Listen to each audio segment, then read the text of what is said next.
Britain's Prime Minister Theresa May holds a news conference after the informal meeting of European Union leaders in Salzburg, Austria, September 20, 2018. Leonhard Foeger, Reuters. The worst of all worlds, Chequers, proposal that British Prime Minister Theresa May had suggested should be the basis for the UK's continuing relationship with the EU after Brexit was always likely to be rejected by Brussels, and that's just what has happened.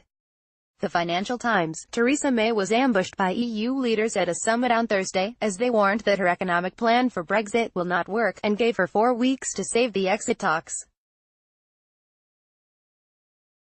The UK Prime Minister's allies had hoped the EU would use an informal summit in Salzburg to offer words of encouragement about her compromise Chequers Brexit plan, to help her fend off her conservative Eurosceptic critics at home. Instead, Donald Tusk, European Council President, threw out the centerpiece of Mrs May's proposal, an EU-UK free trade area covering goods and agriculture, leaving her fighting to save her Brexit strategy.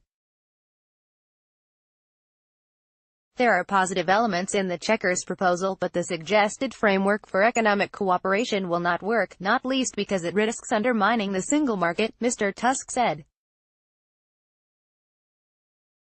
The EU argues that Chequers poses a threat to the single market, since it would give the UK access to the single market for goods while cutting back on other basic EU principles, such as the free movement of people. By persisting with a scheme that was never going to work, May has squandered valuable time, increasing the chances that the UK will either a crash out of the EU, a disaster in waiting euphemistically known as the WTO option, or b. will sign, effectively, a blank check, blind Brexit, or c. will agree to some sort of vassal state surrender. To be sure, May's job has been made infinitely more difficult by a band of Tory hard Brexiteers, a clown show so incompetent that they have still yet to come up with a credible plan, as well as by cleverly cynical manoeuvring by the Labour Party leadership. Nevertheless, to have put Britain in the position it now faces has required reverse statesmanship of the highest order. And that's what May has delivered.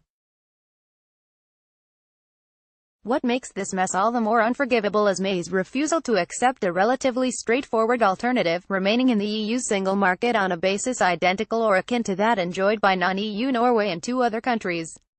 More unforgivably still, she appears through proxies to be lying about what the Norway option actually is.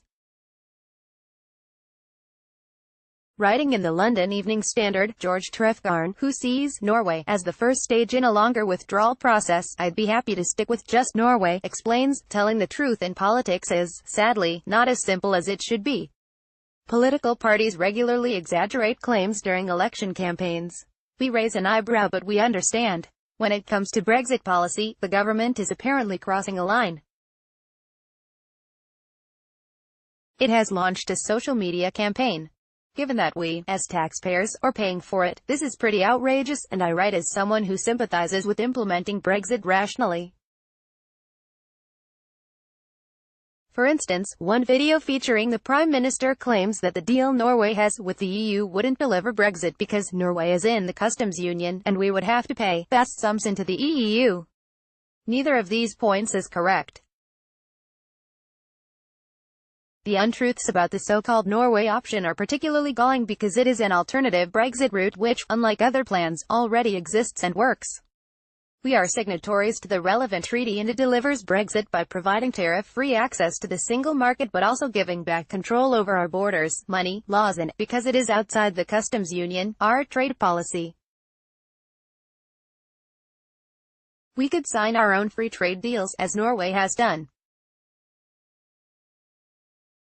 We'd have to sign up to free movement of workers, but British passports would return and there are numerous opt-outs and limitations we could adopt. And we'd be outside the common agricultural policy and the jurisdiction of the European Court of Justice.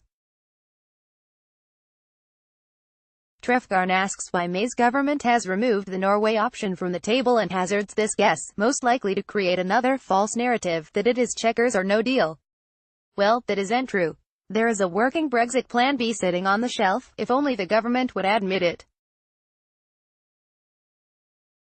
If I had to guess, that's only a partial explanation. Another element is, I think, cowardice.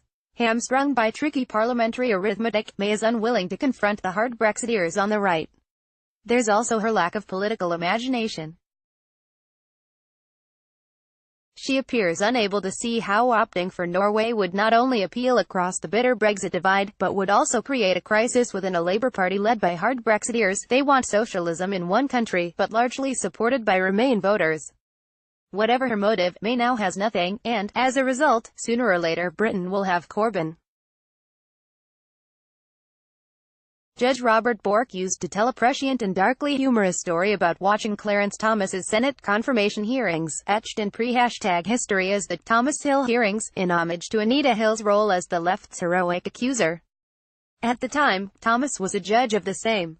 Read more. The progressive street is leading fossilized Democrats into a sort of collective madness. The dinosaurs of the party desperately seek relevance by sounding crazier than the new unhinged base that disrupts Senate hearings, loudly pronounces a new socialist future, and envisions octogenarian Maxine Waters's. Read more. It is almost impossible to overstate the damage done to America's moral compass by taking the charges leveled against Judge Brett Kavanaugh seriously. It undermines foundational moral principles of any decent society. Those who claim that the charges against Judge Kavanaugh by Christine Blasey Ford are. Read more. When Americans went to bed last night, the path forward in the Brett Kavanaugh nomination battle seemed set. On Monday, the Senate Judiciary Committee, and the nation, would have an opportunity to watch Kavanaugh and Christine Blasey Ford testify, under oath, about Ford's claim that Kavanaugh brutally. Read more. Brett Kavanaugh's confirmation has, like that of Clarence Thomas before him, been thrown into chaos with an 11th-hour allegation of sexual misconduct. Christine Blasey Ford, now a California professor of psychology, told The Washington Post over the weekend that Brett Kavanaugh sexually assaulted her at a.